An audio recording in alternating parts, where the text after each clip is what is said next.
Welcome to the Transform Your Relationship podcast, where we'll go beyond the typical relationship advice. I'm your host, Manisha Terry, somatic healing practitioner and mentor. Each week, I'll share personal insights, client success stories, and how my holistic trauma-informed approach can help you transform your relationship from the inside out. You'll learn ways to recognize and prioritize your needs, get to the root of what's upsetting you, and courageously ask for what you want so you can confidently co-create the relationship you desire. You'll also hear from guest experts who will be invited to share their unique approaches to transformation, and at the end of each episode, you'll receive one tangible practice you can implement right away to transform your relationship. Let's dive in. Hey, everybody. Welcome to this week's episode of the Transform Your Relationship podcast. I'm Manisha, and I am always so happy to have you here and so appreciate you listening every week. So today's episode is a guest episode, but with a bit of a twist. So as you know, I like to bring on guests who practice various modalities so they can share about their work and how it helps you transform your relationship. And while I certainly share about the power of somatic work and working with your nervous system, as someone who's highly sensitive, I thought it would actually be fun to turn the tables and have a dear friend interview me so that I can share more about what personally brought me to this work, my experience with it, why I believe it's so powerful, and really how I see it play out when my clients use it and how it impacts their relationships. And frankly, how it impacts them all across all areas of their lives. So I truly credit my ability to process difficult situations and have tough conversations and navigate the ups and downs of relationships to somatic work. So I'm really excited to share more of that with you. And I'm also really happy to take a moment to share about my friend who's going to be interviewing me today. Her name is Kim Argetsinger, and she's a mindset coach and business mentor. We actually met in an online program back in 2014. We were partnered up at that time, so we've known each other for quite a while, and she also supported me early in my business from when I took it from in-person to online.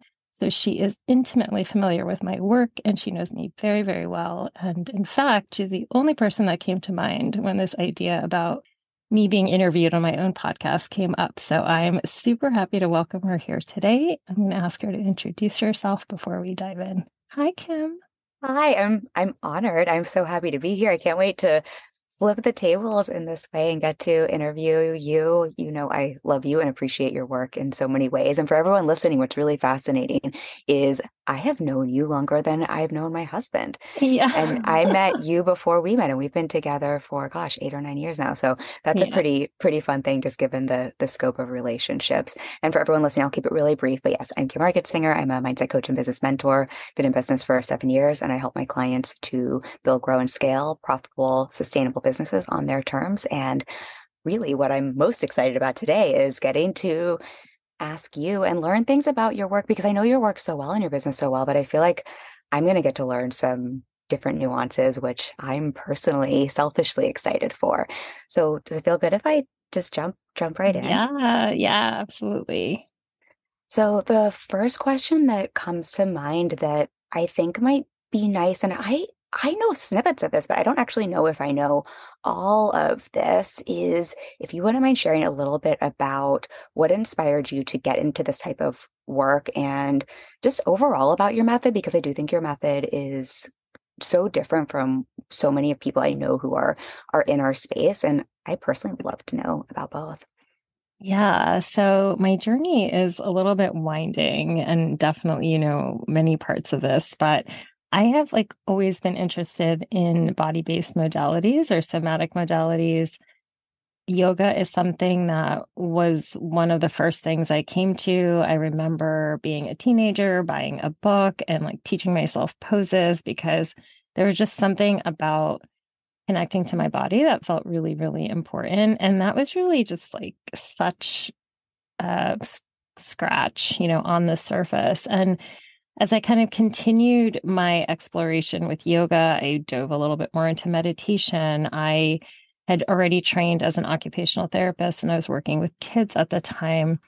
And I was really understanding their nervous systems, and I was working with kids with developmental delays. And so I was just really learning about the body, the body-mind connection.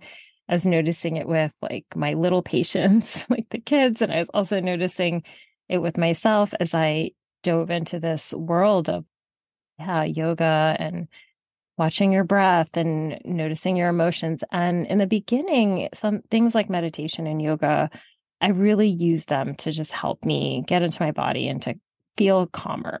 I don't even know that I would have had like a different way to think about it at the time. And then as I started, I guess as I continued with that practice, I started to notice that it would help me in the moment to calm down. It would help me for a little bit longer, a little bit later throughout the day. But then I would still get triggered by things that were going on in my life, by conversations. I would feel really like sensitive to things. I felt like I would take things personally or misunderstand people. And I just was so frustrated because I'm like, oh, I'm doing all this stuff to like help me calm down. But then a couple hours after I was done, I would still get frustrated. So there was clearly something like missing, in my opinion. And I continued to learn more about relationship dynamics and then got into started learning a modality called craniosacral therapy, which is a type of body work that gets like deeper into your nervous system. So it was like still with the nervous system, still trying to understand these triggers. But it was really when I started to understand like relationship dynamics and things around attachment and how early experiences and trauma impact you as an adult and impact like your adult relationships along with the nervous system piece is when it started to like really click for me. And that was a pretty long and winding journey to be honest.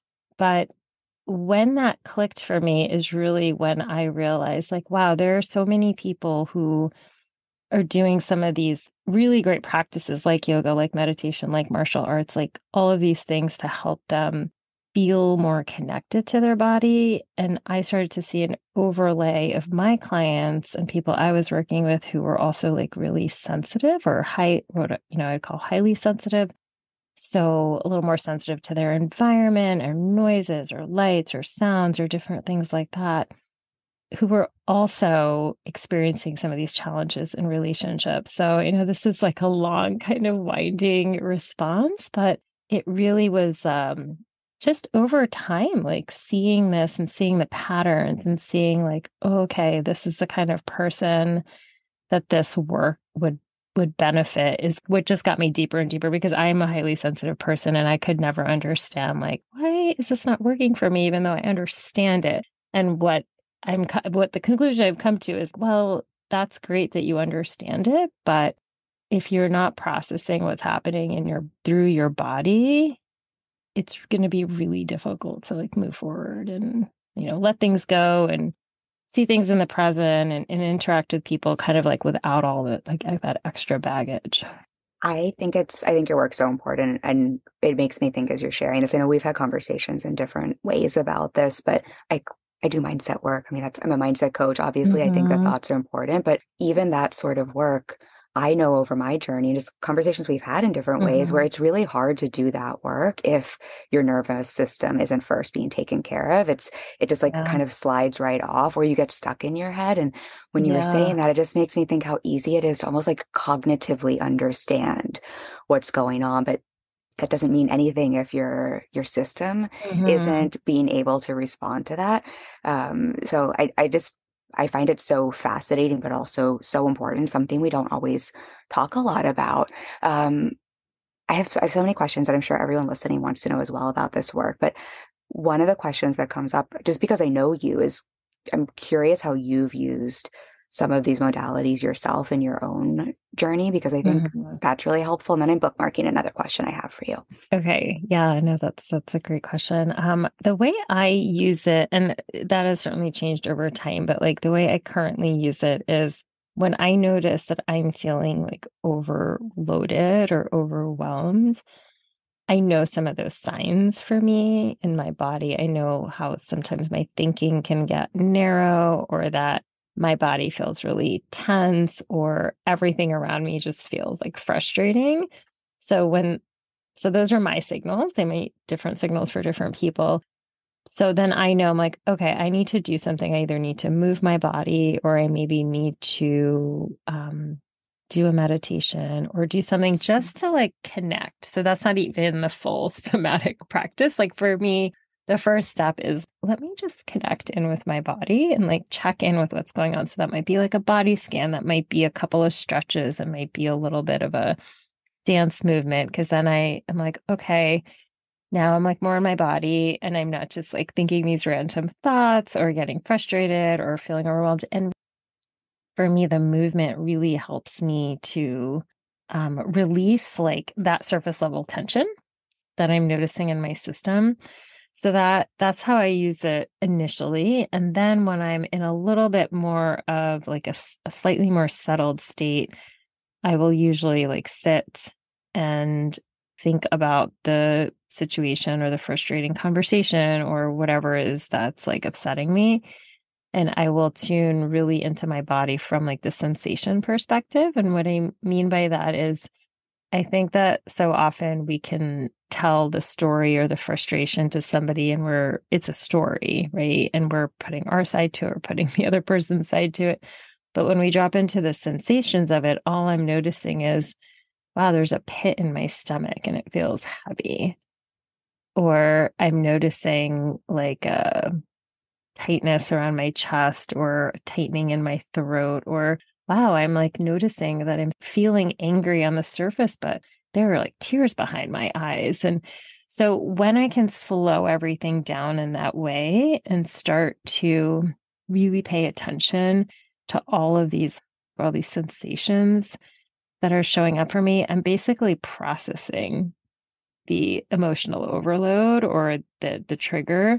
And so when I can do that, I can start to already feel like a sense of release because I'm sitting with it long enough for my physiology to change so that I'm no longer in this like super heightened state or reactive state or wanting to fight or yell or cry or whatever it is. I can slowly bring myself back to neutral. And it's not because I'm trying to get there. I'm not like, I must get to neutral or I must not have any feelings about this.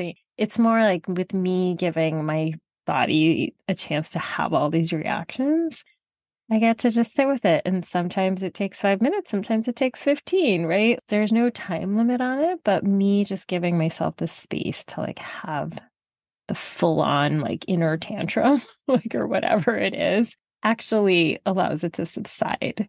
And then I get to an actual place where I'm okay. I'm feeling calmer and it's a little sustainable, right? It's not me pushing everything down. It's me having processed everything. And then I can figure out like what's the best thing I can do here? Like how can I actually address this situation that I'm so upset about? So I really use it very tangibly to work through like intense emotions so that I can get to a place where I can like do something productive with how I'm feeling. It's so powerful. I talk a lot with clients about the power of getting to neutral, but I think we don't always know what that means. And just hearing the way you're describing it, I think is, even in my system, it's just very settling to listen to. And you can correct me if I'm wrong or not, but as I'm hearing you, it's interesting because I almost feel like what you're saying is like it dissolves the need to try to figure out what's going on or get to the story or like argue with the story, or I don't know, some of the modalities that can be used that can be useful in different ways, but that can almost keep us wrapped around the surface and not actually shifting through anything. It feels like it just like gets you right into what actually allows you to feel and move through and process emotion. Does that feel like I'm understanding what you're saying correctly? Yeah. I would say it's like a different avenue in. And I think to your point too, I think that the other avenues like work for me, like they work to a degree to talk and get something out.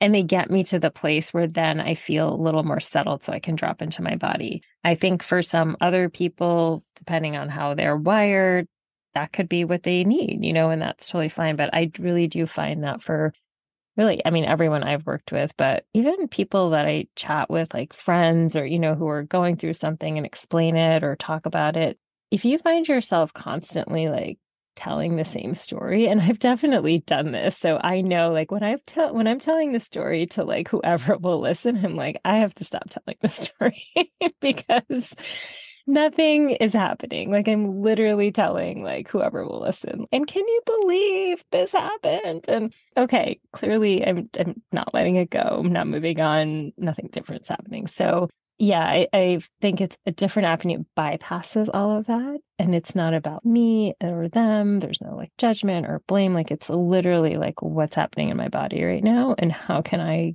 shift to a different place. Everyone can't see us because this is obviously audio, but I was nodding my head Yeah. emphatically when Anisha was saying that because I think we can all relate to that. And I just love it. It feels like it just gets right to the root of it in a really Hmm. powerful and effective way, which is something I love. I mean, it's obviously important, but I also love that about your work. I feel like listening to you say all of this feels very obvious, but I think this is actually a question that people might be curious about with this type of work and just even the way you just described it. How do you see this impacting people's experience in their relationships? Because clearly that's the focus you have. And Hmm. I do know people are probably curious about that, even though I think there's an element of you can also see just by the way you're describing it. Yeah. I mean, I think there's a few different things that to pull out from that. And one is when we practice like slowing down and processing our emotions in that way, it really over time builds a muscle memory for us. And so when we're in that conversation, like with a partner or with somebody else who's, a significant person in our lives, and something happens where we get triggered, we've sort of trained ourselves to not react in that moment because we've done it so many times on our own, maybe with like other situations. And so then, and we also get to know like, what are my signs? I just shared some of my like signs and symptoms, right? If I'm like frustrated, I'm feeling this, like, okay, I need to pull back and slow down. So the more you do this, you also get to know that. And so if you're having conversation with your partner and you are starting to notice internally, like, oh, like I'm really noticing that I'm getting anxious or my throat's tightening or this and that is happening. It's okay. Like I'm having some sort of reaction or trigger in some way. I have these tools to be able to process. Maybe I need to like excuse myself for a few minutes and kind of work with my body a little bit and then come back and have the conversation. Or maybe I need to put a pin in it.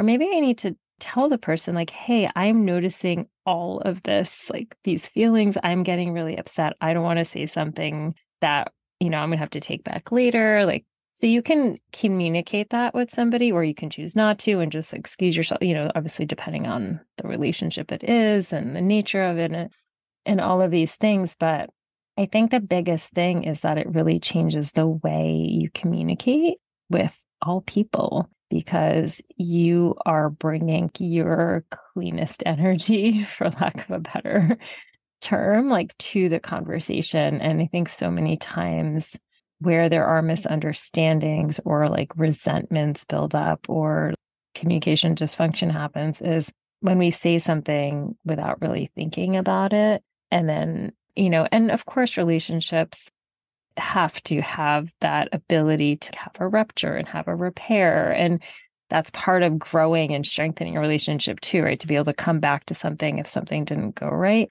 But if that's the majority of your relationship where there's constant miscommunication or you're constantly feeling like oversensitive or taking everything personally or feeling like there's like a little bit of a fight energy or struggle energy, this is where you are one working with their nervous system to shift that inner state completely can shift the way you show up, approach a relationship, or even the lens through which you interpret somebody's comments. It changes everything.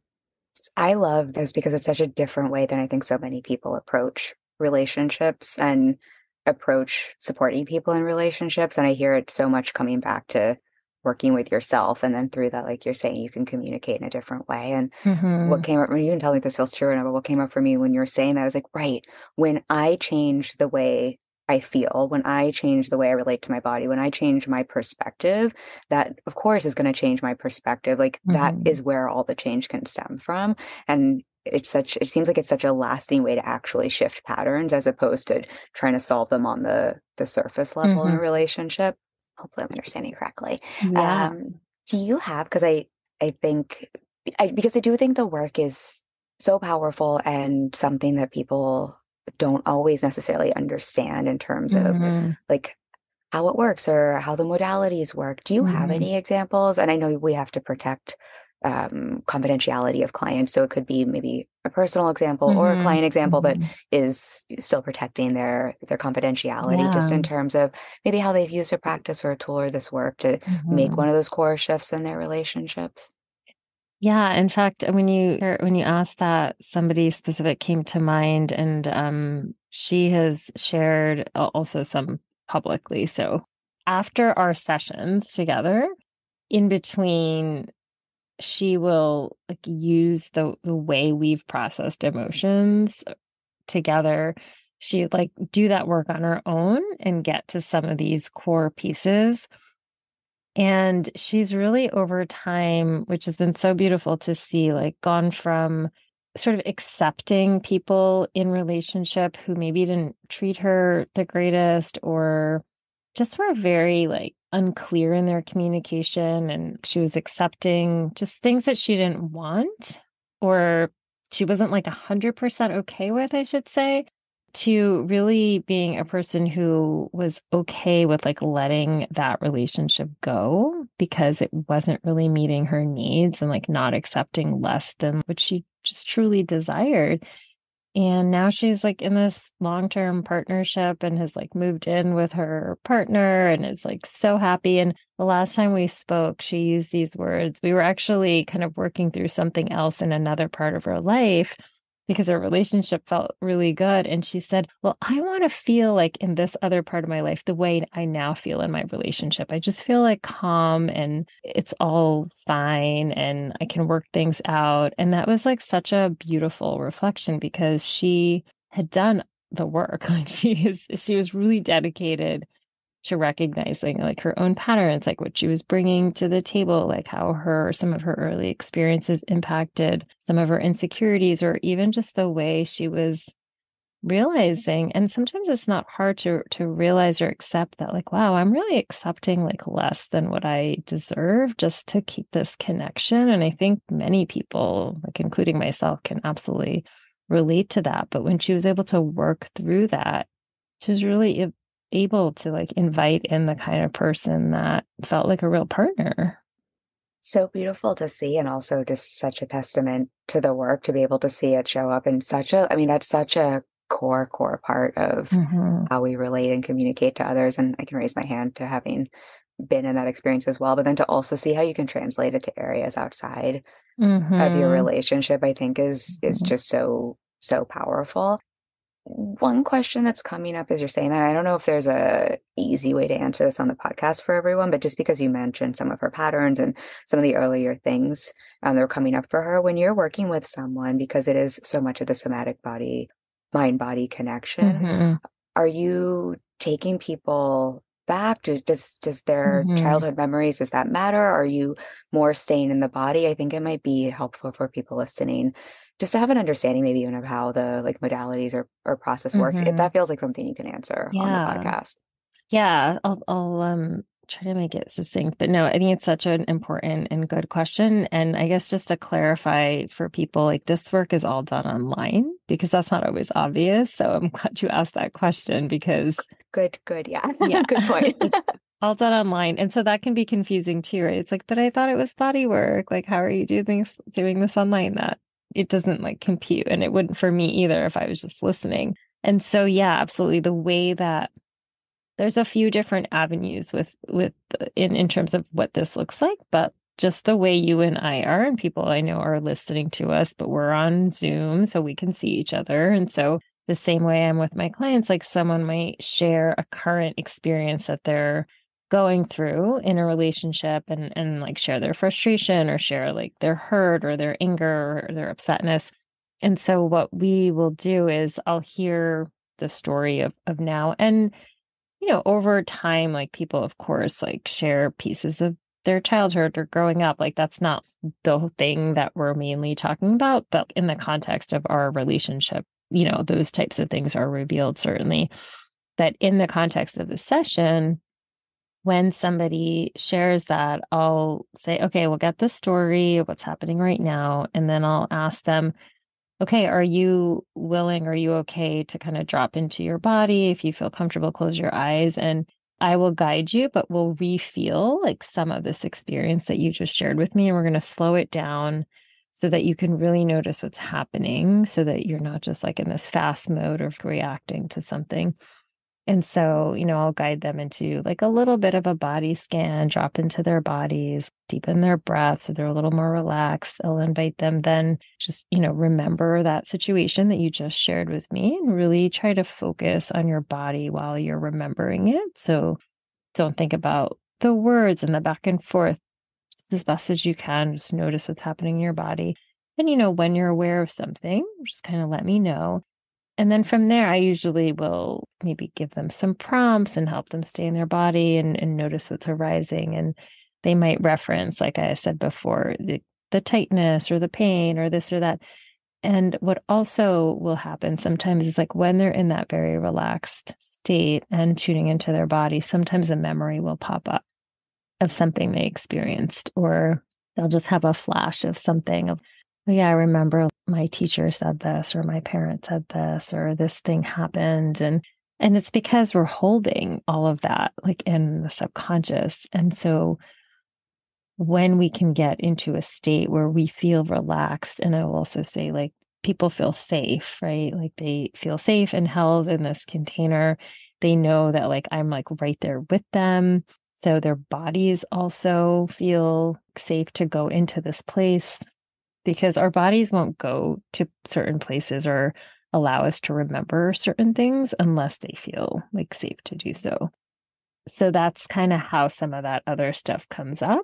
And then it's kind of piecing it together in some ways, because like I've heard the story of maybe what they've shared in the past of their childhood or growing up or some dynamics, and then they're having this experience and then something will pop up. So I'm listening and I'm putting pieces together, and I might say, we will very gently guide them back out of it. So it's not like this abrupt ending. We make sure they're grounded and then kind of come back. And then we'll process and talk about what they experienced. And then that's usually when I'll say, like, do you think that this reminds you of this? Or what about this? And I try to be very, I kind of help them connect the dots, but like really allow them to connect the dots. Because I think that that's important. It's not about my experience or what I think is happening, but that's why you work with somebody so that they can like see the bigger picture and like help connect the dots that you might not realize. And they can seem very clear to somebody else, right? Looking from the outside. It's always so hard when we're in Yeah, our own stuff. I always joke that I absolutely. can't see the spinach in my own teeth, or we're just so Right. close, or you can't see the forest for the tree. Yeah. So it's just so tough. And I've worked with you as well before. Maybe we didn't say that at the beginning. So I can also Mhm. just speak to the type of space and container you create. And it really is so different, especially when we're going into some of those deeper levels, because I love what you shared. And I think it's so helpful for everyone listening to understand like our bodies really do hold on to so much, and they can tell Mhm. us so much and release so much when we allow them to. But if you're not feeling in a place where you can, you're just in that fight, flight, freeze. I mean, we just Yes. can't even tap into that. So Mhm. there's so many pieces there that are hopefully helpful for everyone to hear. Nice for me to hear that description of your work. I know we didn't talk about chatting about this, but the one thought that came up that I'm just thinking someone might want to know, do you find any connection with this work just in terms of then things like how this might help or benefit symptoms like migraines? I'm just thinking of someone who's a Mm. migraine sufferer, or Mhm. different body aches and pains, or does that feel like I'm taking it too far and like there isn't really a connection there?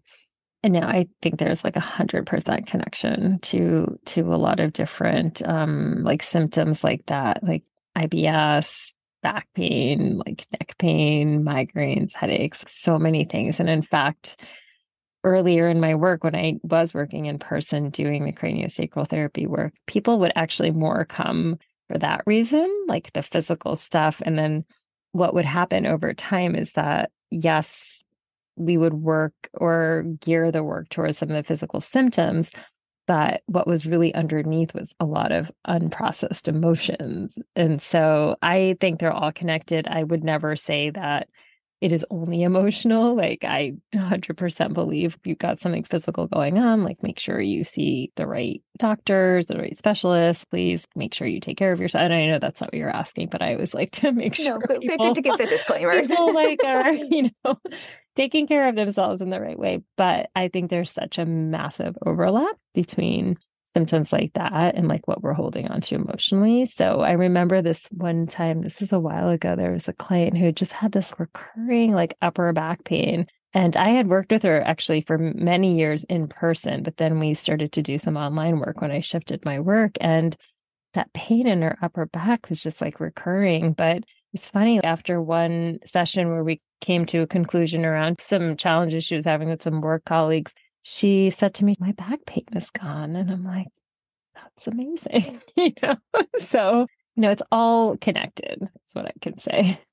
I mean, I find it as all connected, so I will co-sign that, and I will co-sign the disclaimers we have to give. Those are right. for everyone listening, but so co-sign that, and maybe just helpful for anyone listening too, because of course, working with you will help someone transform their relationship, and it's so impactful to a personal relationship, the relationship you have with yourself, how you're communicating with others, how you're feeling, but maybe also helpful for someone listening who just noticing, do I have even some of those physical symptoms that might also show me, we're not doctors here, but there might be an opportunity there. That might be a sign that there is something there that just could be processed and released. And there might be a benefit there that will also impact your relationships.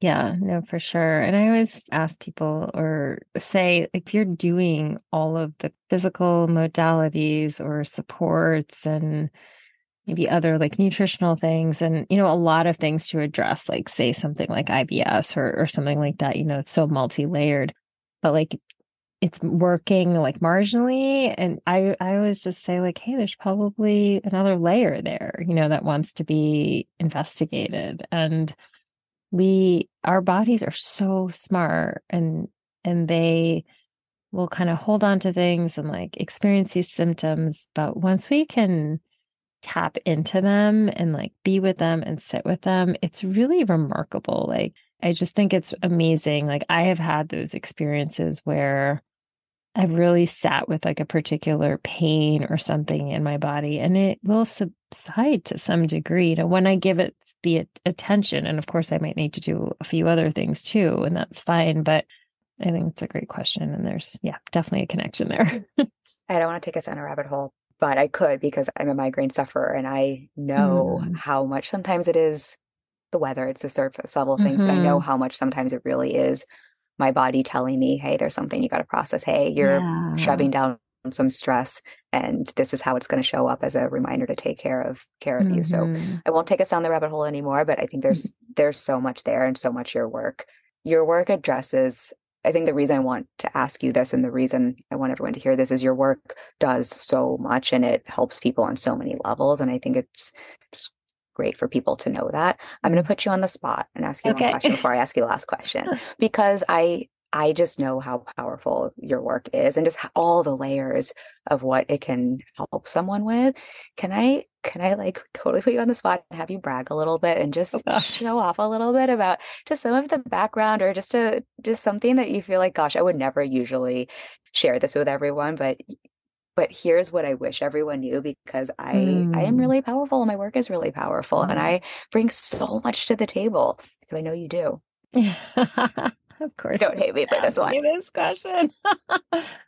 Oh my gosh. I don't even know how to really properly answer this, but I think, I think that, there's certainly like a lot of training that I've done over the years, but I do feel like what allows people to really get results in a way that feels like safe and relatively quickly, like in the grand scheme of things, is the way that I feel like I'm able to understand like somebody's nervous system and really meet them there so that they can feel they are able to drop into something deeper, along with the intuition and along with really attuning to people. I think because I am highly sensitive and because I have that level of empathy inclusive of all of the years of training that I've done. Like there's something that gets married there that is really like intangible, but that allows somebody to drop deep like pretty quickly. And that also allows me to reflect back to them really quickly. Like it's such a partnership, you know? And so I would say like when we come together, there's this like ability to sort of sync in, and when I say sync, it's like SY, and we like synchronize together and really are just able to get to the bottom like pretty quickly. And I think that that's how I would answer that question. There's like a beautiful synchrony that happens. It's a co-creation, and yeah, people really can shift things quickly, and it's such a amazing process to watch and witness.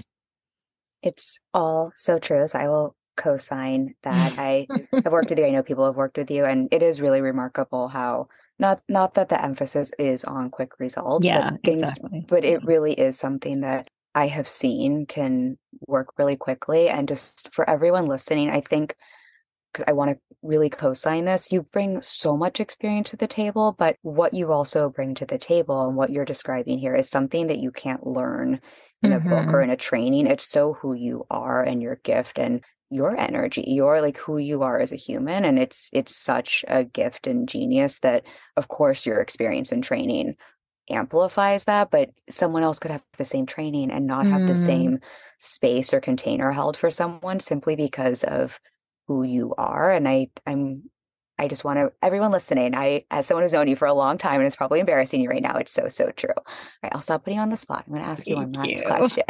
Is there anything you want to share with everyone before we close out? Anything that we didn't get to cover that just feels important for people to know about your work or that you want to touch on?